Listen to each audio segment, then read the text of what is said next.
This is my true story. For decades, I worked, saved, and paid. Every bill my children had, from their phones to their rent, I covered. I skipped my own meals so they could eat, wore old shoes so they could buy new ones. I believed a father's duty was endless. I believed they loved me, not my wallet. But one evening, at my own kitchen table, the words came, "You're worthless now. You're just a burden." In that moment, something inside me froze. Before I continue, tell me where you're watching from, and please subscribe so more people hear my story. For years I signed checks with a steady hand and no complaint. I paid the power bills so their lights never went dark. I paid the phone bills so their voices could travel far without worry. I covered their credit cards when they overspent, telling myself they were still learning, telling myself it was just a phase. Month after month, I lined up at the bank, put my small pension into their accounts, and walked home with only coins for myself. They sent thank you texts sometimes, but most of the time there was only silence. I convinced myself silence was gratitude. I remember winters when my coat was thin, but their new jackets were thick. Summers when I stayed home with a fan while they posted pictures from beaches. When their cars broke down, I was the one who wrote the check to the mechanic. When a landlord threatened eviction, I was the one who transferred the rent. They thought the money came from nowhere. They thought the old man had a hidden tree that grew cash. But it was only my back, my hands, my sleepless nights. I built their safety net out of my own hunger. I skipped doctor visits to pay their insurance. I patched my boots instead of buying new ones so they could pay off loans. Every sacrifice felt like love. I told myself that's what a father does. You eat less so your children can eat more. I never kept a list. I never said, "You owe me." I just did it. Quiet, automatic, like breathing. They called me Rock when they needed something. They called me Dad when the bills were big. When the bills were small, they forgot. That was my life, a quiet payer in the background of their bright pictures. At night, I would sit at the kitchen table with an old calculator, adding up what I had left, subtracting what they needed. My own dreams shrank into numbers on paper, but I smiled because I thought their dreams were growing. I never wanted medals. I never wanted applause. I only wanted to see them safe, see them happy. I thought one day they would look back and say, "He helped us stand." I thought they would remember the hands that held them up. I thought blood meant something. But slowly I began to notice the way they talked when the bills were done. No more "thank you." No more "we'll pay you back." Just more requests, more demands. A tone creeping into their voices like rust on iron. I ignored it. I told myself I was imagining things. I told myself children sometimes forget, but they will come around. I told myself my patience would teach them patience. So I kept paying. Each month I would withdraw a little more from my small savings and send it to them. My house grew quiet and old while theirs stayed full and warm. I wore the same shirts while they wore new brands. They posted their smiles while I counted my change. Still, I felt proud. Still, I told myself this is what a father does. Still, I believed that one day, when they saw my old hands, they would be grateful. That was the life I built. A lifetime of quiet paying. A life where I lived small so they could live large. A life where my name was not on the bills but my sweat was. A life where my love was measured in transfers and receipts. A life where I thought loyalty ran both ways. But I would learn soon that loyalty is not built on bills. I kept on paying because I thought that was love. When they overspent, I told myself, they are young, they will learn. When debt collectors called their numbers, I answered instead. I spoke with banks, I spoke with landlords, I signed extensions, and I made promises. Not promises they made, but promises I carried on my back. Each time, I believed I was helping them stand taller. Each time, I believed one day they would see what I did. Blind loyalty is dangerous, but I did not know it then. I thought loyalty was a seed. I thought if I planted enough, if I watered it with sacrifice, then someday, gratitude would grow. But gratitude never grew. Only expectation. What began as small requests turned into large demands. At first it was, "Dad, can you help with the phone bill?" Later it became, "Dad, send money for the mortgage this week." Then it turned into, "Dad, clear the card before they freeze it." They did not ask anymore, they expected. I should have seen the truth, but I closed my eyes. I told myself, blood is thicker than money. They will understand one day. I told myself silence was love. I told myself their busy lives made them forget to say thank you. I told myself what I wanted to hear, because the truth was too painful. The truth was that they were using me, and I let them. I remember one evening when my electricity bill was late. I sat in the dark with a candle waiting for a transfer to clear. That same night, my son called from a restaurant. Laughter and music spilled through the phone as he said, "Dad, can you cover my card?" "It just got declined." I said yes. I always said yes.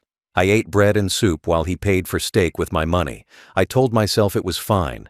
I told myself that's what fathers do. Another time, one of my daughters wanted a new car. She already had one, but she wanted a better one. She called me crying, saying the dealer would not hold it.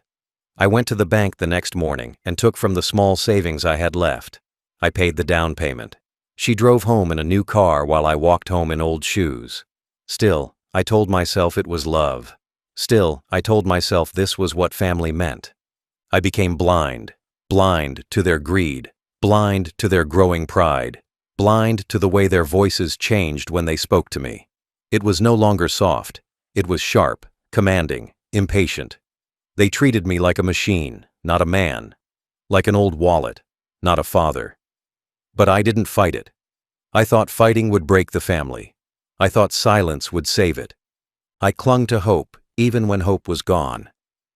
I thought loyalty meant never letting go, no matter what they did. I thought loyalty meant I should stand in the fire and burn for them. I thought loyalty meant I should carry their weight even when it crushed me. But loyalty without respect is slavery. And that is what I had become. A slave to their needs. A man who gave, and in return received only silence. And soon, the silence turned into something worse. The breaking word did not come from strangers. It came from my own blood. One evening, we sat at the dinner table. The food was warm, the house was full, and I thought maybe, just maybe, family still meant something. Plates clattered, glasses filled, and I listened to my children laugh. But soon, the talk turned to money. It always did. Another request, another demand, another sigh about bills. My hand went to my pocket, as it always had, ready to give again. But before I could speak, my son leaned back, smirked, and said the word that cut me open. "You're worthless now," he said. His fork clinked against the plate as if to punctuate the insult. "You're just a burden." The room grew quiet for a second. I looked around the table, waiting for someone to speak, waiting for one of them to defend me. I waited for the daughter whose car I bought. I waited for the son whose tuition I paid. I waited for the child whose hospital bills I covered. But none of them opened their mouths. None of them stood up. None of them said, "That's not true." They stayed silent. They chewed their food. They looked at their plates. And in that silence, my heart broke. All the years I worked in cold winters, all the years I skipped meals, all the years I patched my shoes, all the years I chose their needs over mine, all of it turned to dust in that single moment. 30 years of sacrifice reduced to a cruel joke in my own kitchen. I felt the words hit harder than any debt, sharper than any hunger. My chest went heavy. My hands trembled under the table. My throat closed. But I did not let them see. I smiled. I nodded. I swallowed the pain with the same silence I had always used. I let them think their words were just words, passing air. But inside me, something shifted. Something cold replaced the warmth I once carried. I knew in that moment that love alone was not enough. Sacrifice alone was not enough. Money alone was not enough. Loyalty alone was not enough. I sat there through the rest of the dinner. I listened to their laughter, hollow now, bitter in my ears. I chewed slowly, swallowed hard, and forced myself to stay calm. But every second, the words echoed in my head. "You're worthless now. You're just a burden, worthless." a burden. Those were not just insults, they were verdicts. They told me what my children really saw when they looked at me. Not a father, not a man who saved them from debt, not the one who kept their lights on and their stomachs full. Number. To them, I was only a tool. And now, an old tool. Worn out, rusted, useless. That night, the table broke me. But in that same night, something new was born. It was the moment silence stopped being love and became planning. When the words left his mouth, the warmth inside me drained like water from a broken cup. I had always thought anger was fire, but I learned that night anger can also be ice. It does not burn, it freezes. It creeps slowly through the chest, locks the breath, and hardens the heart until nothing soft can live there. I felt it spreading through me as I sat at that table, listening to the sound of forks and spoons scraping plates. My children ate as if nothing had been said, as if they had not just buried their father with words. I stared at the food in front of me, but it had no taste. I chewed, but I felt nothing. I looked around the table, but the faces I once loved looked strange, distant, almost like strangers who happened to share my blood. My whole life I had thought I was building something strong, something permanent, something that could never break. Family. But one insult had shattered that illusion. Worthless. Burden. Those words stayed in my ears, repeating like the ticking of a clock, and each tick pulled me further away from the man I had been before. For years, I thought silence was love. I thought sacrifice was enough. I thought if I gave without asking, one day they would understand. One day they would repay me with kindness, with gratitude. But that night, I finally saw the truth. They never saw my silence as love. They saw it as weakness. They never saw my sacrifice as strength. They saw it as something they could drain. And when the well looked empty to them, they called me worthless. That was the moment my heart froze. It was not rage. Rage fades. It was not sorrow. Sorrow heals. It was ice. Ice does not fade. Ice does not heal. It stays. It hardens. And once it forms, it never lets go. I felt myself turn from the man who gave everything into the man who would take it all back. I did not shout. I did not slam the table. I did not curse them. That would have given them more power. That would have shown them they could still touch me. Instead, I sat still, my face calm, my body quiet. My silence no longer meant surrender. My silence meant judgment. Inside me, I made a promise. This night will not be forgotten. These words will not go unpaid. Later, when the dinner ended, I stood, cleared my plate, and washed the dishes as I always did. My children left the room, laughing, not realizing what they had just awakened. They thought nothing had changed. But I knew everything had changed. I dried my hands on an old towel, walked to my small room, and sat in the dark. And in that dark, I let the ice spread through me fully, sealing shut every wound, every soft place, every weakness. They thought they had won. They thought their insults would simply sit on my shoulders like every other burden I had carried. They thought I would keep paying, keep giving, keep bowing my head. But they were wrong. That night, as the ice froze my heart, I decided their words would be the last straw. Their cruelty would be repaid, not with screams, but with silence, signatures, and the coldest kind of revenge. That was the night I stopped being their payer. That was the night I became their reckoning. I did not argue that night. I did not fight. I did not ask why my own children could call me worthless after all I had done. Instead, I kept my silence. I washed the dishes, wiped the table, and left the room with steady steps. But when I entered my study, when the door closed behind me, my silence turned into something else. It turned into decision. On the old wooden desk, under a pile of unpaid letters and faded envelopes, I kept the papers that still carried my name. Bank accounts, deeds, saving certificates. The same papers my children thought were theirs by right. The same papers they had grown used to depending on. My hands trembled as I pulled them out, but the trembling was not from weakness. It was from the weight of the choice I was about to make. I sat with those papers for hours. I ran my fingers across the ink, the signatures, the dates. Each page told a story of sacrifice, years of working long nights, years of missed meals, years of living small so they could live large. These were the documents of my devotion, proof of a father's endless giving. But now they looked different to me. They no longer looked like gifts. They looked like chains. Chains that bound me to children who saw me as nothing more than a wallet. And I realized then, the same pen that signed these chains could also break them. That night, under the weak light of my desk lamp, I began the quiet reversal. I called no one. I told no one.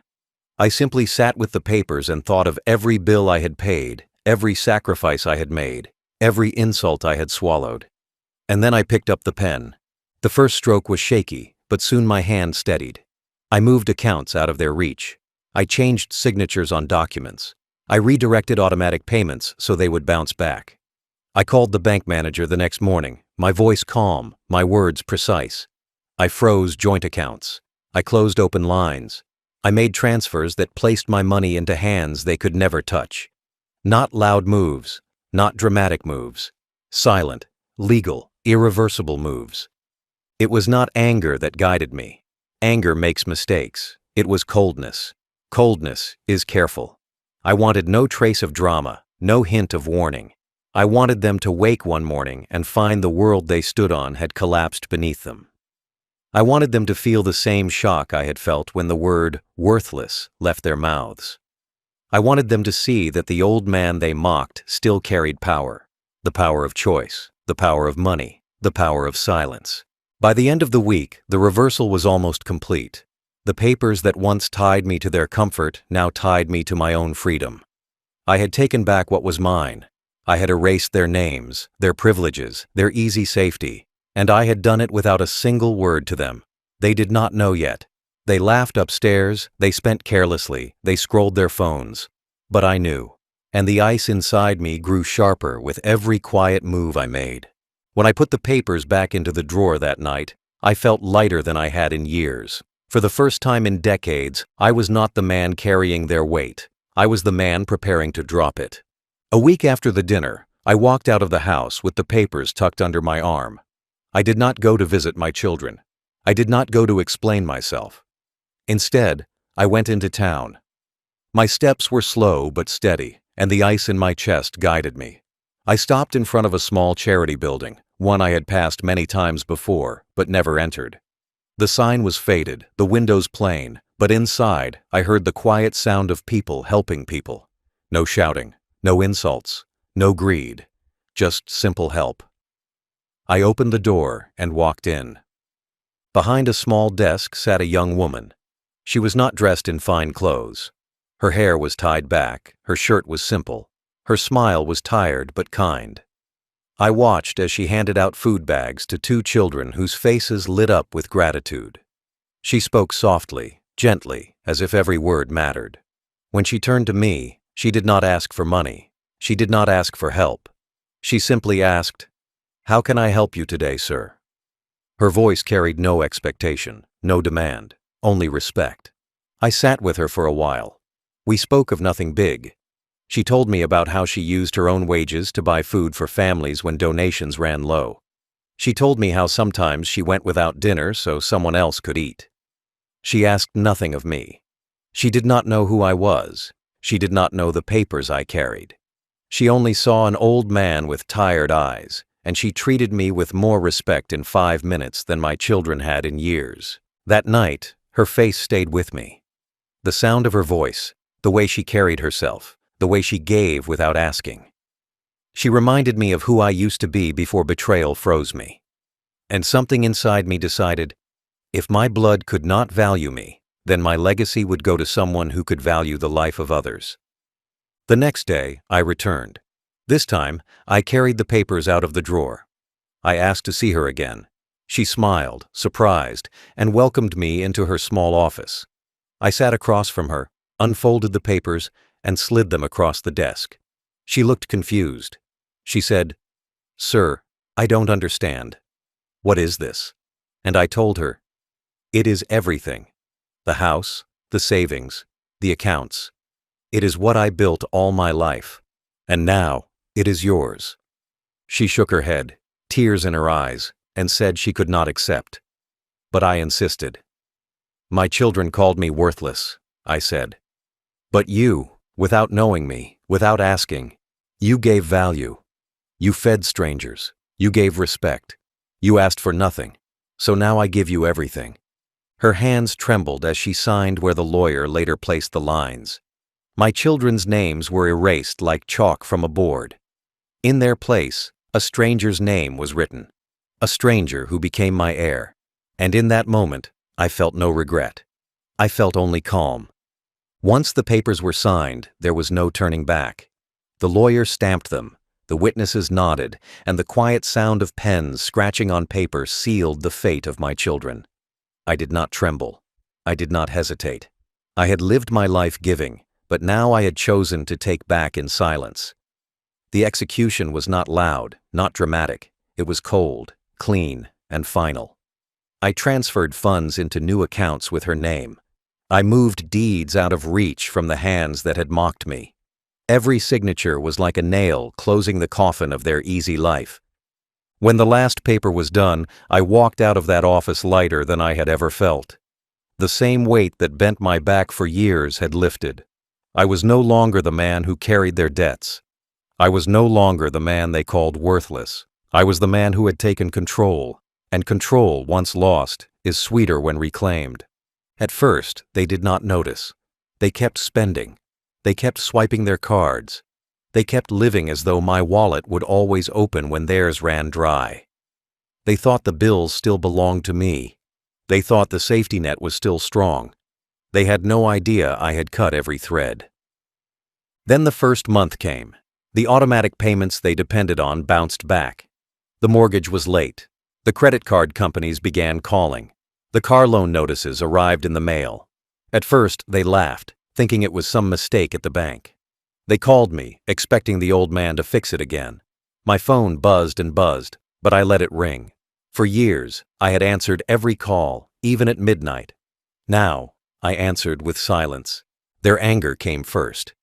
"Dad, what happened? Why are the bills not paid?" They shouted into the phone, but I did not pick up. Then came panic.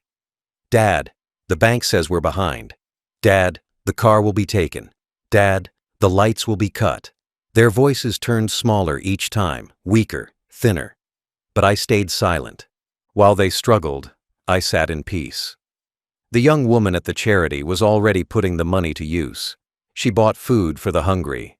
She kept the lights on in homes that had none. She paid for medicine for strangers who could not afford it. My money finally went where it was respected. My children called me worthless, but strangers called me savior. The execution of my decision was not just financial, it was personal. Every declined card, every overdue notice, every repossessed car was a reminder to them of the night they chose cruelty over respect. They thought their words would leave no mark. But now, every letter from the bank carried my answer. Every empty account carried my judgment. Every silence from me carried my revenge. I did not shout, I did not curse, I did not lift my hand against them. All I did was move a pen, and with that pen, I erased their future and gave it to someone who never asked for it.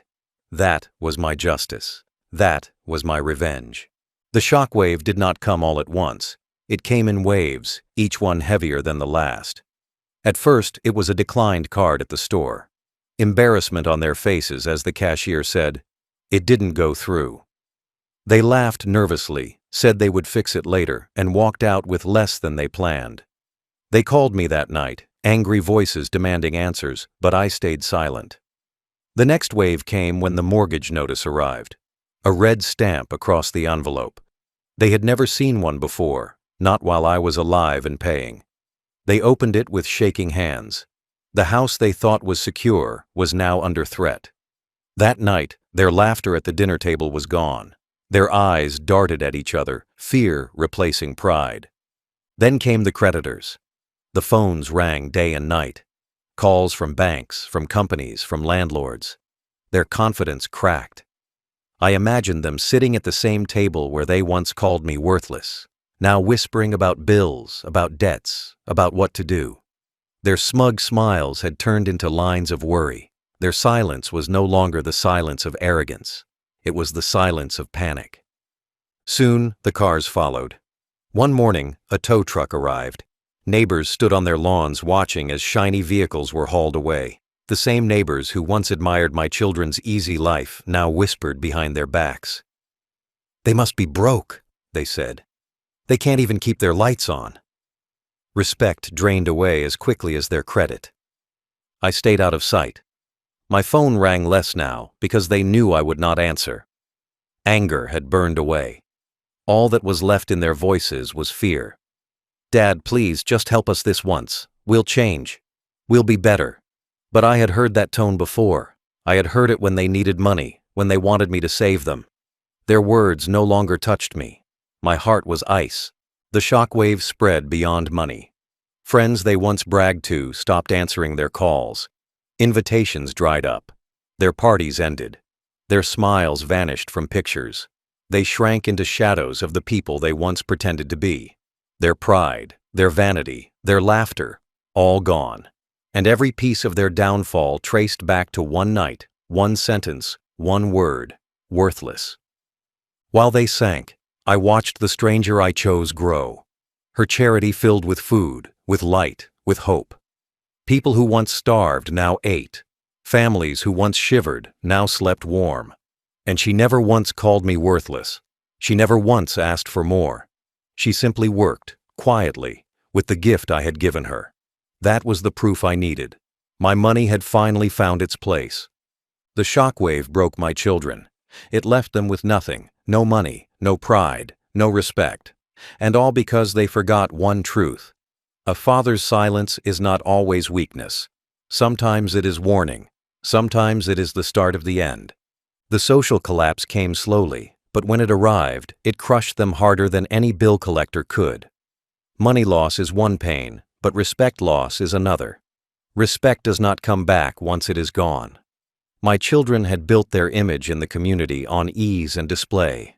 They wore the finest clothes, drove the newest cars, and held parties that echoed down the street. Neighbors used to say, "They must come from a strong family. Their father must have left them well." I smiled quietly each time, never correcting them, never telling them it was my hand still paying in silence. But after the shockwave of empty accounts, the masks they wore began to fall. Neighbors noticed first.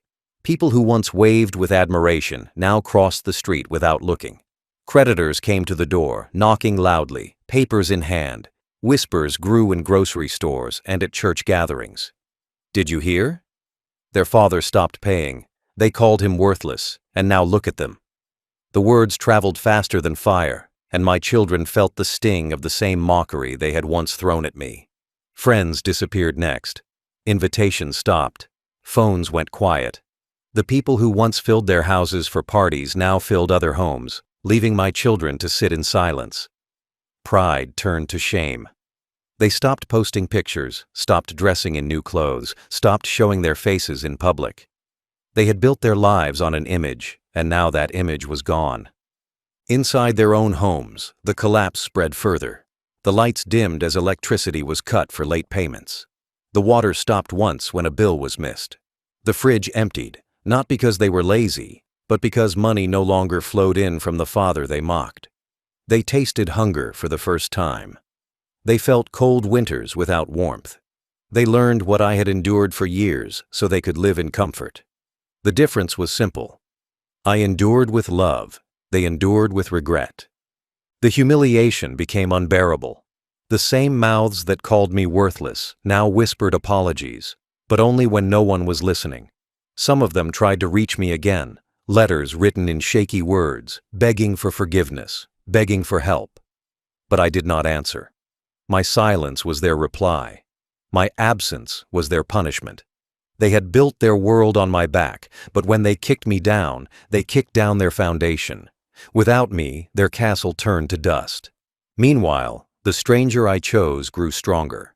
The charity expanded. More people were fed. More lives were touched. Respect grew around her, not around my children. People admired her. They said, "She helps without asking for anything. She gives without greed." They did not know the money came from me, but I knew. And that was enough. I had taken what was mocked and turned it into something greater than my children could ever understand. The social collapse was not just about money. It was about truth. The truth of who they were. The truth of what they valued. The truth of how quickly pride turns to ruin when built on another man's sacrifice. They learned it too late. The final word belongs to me, not to them. For years, I lived as the man in the shadows of their bills. I worked, I paid, I carried. They lived loud while I lived quiet. They shined bright while I dimmed my own light to keep theirs glowing. I thought that was fatherhood. I thought that was love. But the night they called me worthless, the truth opened before me like a door I could no longer close. I was not a father in their eyes. I was not a man in their eyes. I was only a machine that fed their comfort. And when the machine looked old, they thought they could throw it away. That was their mistake. I do not regret what I did. I gave everything to a stranger, and in that act, I found my peace. My children lost their houses, their cars, their parties, their pride. But more than that, they lost me. They lost the man who paid for them. They lost the man who carried them. They lost the man who saved them. And once I was gone, they saw how weak they truly were. They had mocked the hand that fed them, and when that hand withdrew, they starved. The stranger I chose did not betray me. She did not ask for more. She did not mock me. She took what I gave and turned it into hope for others. I see children eat because of her. I see families warm because of her. I see respect where once I only saw greed. My money, my sacrifice, my life's work, it finally found meaning, but not in the faces of my blood. It found meaning in the face of a stranger. Some people ask if I feel lonely. They say, "Don't you miss your children? Don't you miss hearing them call you dad?" But I do not miss false words. I do not miss empty respect. I do not miss being used. Silence is not loneliness. Silence is peace. And now, my silence is the loudest lesson they will ever hear. I live modest, but I live proud. My heart is scarred, but it is steady. I walk without shame, without their insults on my back. They live with the weight of their words. They live with the emptiness they created. They live with the memory of the night they laughed at me and the lifetime of pain that followed. That is their burden now. Final thought. I paid for their bills for years. They called me worthless. So I gave everything to a stranger, and I never looked back.